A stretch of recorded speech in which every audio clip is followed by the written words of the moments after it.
Hi guys, David from Kuala BJJ, teaching and learning about jiu-jitsu, and today a short history class that will help you understand the importance of the guard. Before we start, please subscribe to my channel and leave a comment and send me an email. I really want to create some communication. I'm a big history fan. I always try to analyze the current situation based on history facts, and especially trying to learn tactics from great fights and great wars. I think jiu-jitsu can reflect a lot about other elements in our life, and especially every strategic game, every tactical environment can reflect by jiu-jitsu. As we say, the chess is related to jiu-jitsu, or jiu-jitsu is chess with the body. Same is warfare, but hopefully no one will be dying on jiu-jitsu, man. So let's talk about England. 1940, the German army is just finished conquering all of Europe. It's the best land army, new tactic, the Blitz. Million German soldiers, the Nazis are landing in France, waiting to be transferred to England. And probably they will win there. Everyone is sure that the British forces were destroyed. Most of their equipment were left in Dunkirk, if you remember. And the only thing that separates Germany from conquering England is just passing the channel. So they need their Air Force and the Navy to conquer this place. And what do you know? The British Air Force is winning, and those million German soldiers are transferred to the east to die in Russia, and England is safe. 140 years before, I think 1805, Napoleon just won. He conquered most of Europe. The Grand Armada is the best land force. New tactics were incorporated by Napoleon, connecting his cavalry with cannons. Great idea about movement and how to inflict maximum damage, minimum fights. Great tactical ideas. The best land army in Europe. Staying trying to cross the channel. The only thing that separates Napoleon from conquering Britain is just passing the channel. And Britain is probably the biggest opponent of his regime. His navy, again, trying to win the battle and losing.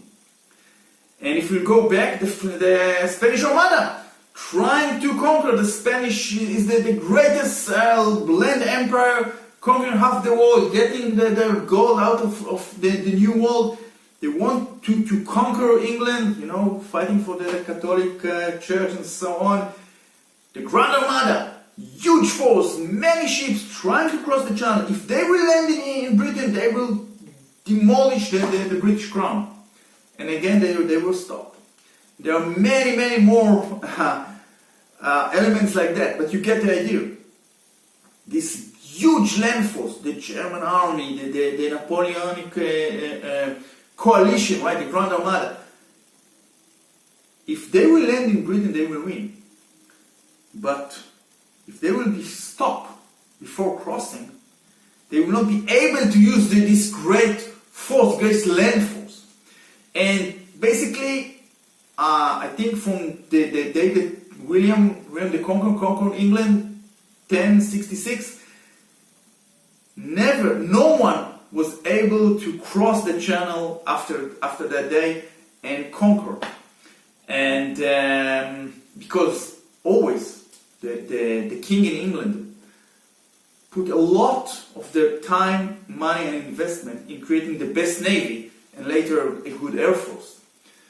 Now, I think the connection to it is obvious. If your opponent has a great bow and arrow throw, he has the best kimura from side, he will not be able to use this great force if he will not be able to pass your guard. So if you have a good guard, it doesn't really matter that you suck in defending the rear naked choke.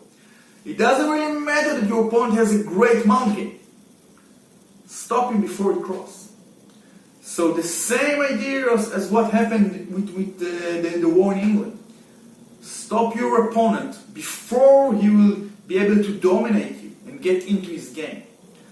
So the best place to put effort, especially in the beginning, but almost in every level, is preventing your opponent to get to top position. It's a very simple jiu-jitsu idea, nothing new. I just want to enforce this idea. If you have a good guard, if you're stopping your opponent from passing your guard, then it doesn't really matter. It is much better top game. It doesn't really matter. Stop them before the crossing. Stop them on the beaches, right? We will fight them on the beaches.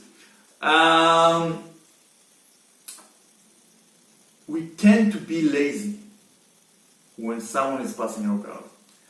It's the most important point in the match. So work on your guard. All the simple idea of open guard. Stay aligned with your opponent. Get some grips on him. Prevent him from getting a crossface. Always put your elbow inside. Connect elbow to the knee. All the simple idea of any guard retention. Keeping any kind of guard. Establish better guard. Advancing your guard and so on. If you have a good guard, you will win. Or at least you won't be forced into bad position. A good guard will prevent your opponent from using his best attacks on you. So, invest in your guard.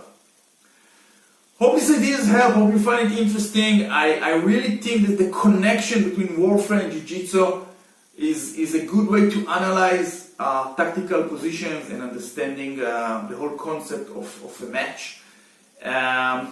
Enjoy your training, enjoy this day, enjoy the journey. It's a great life.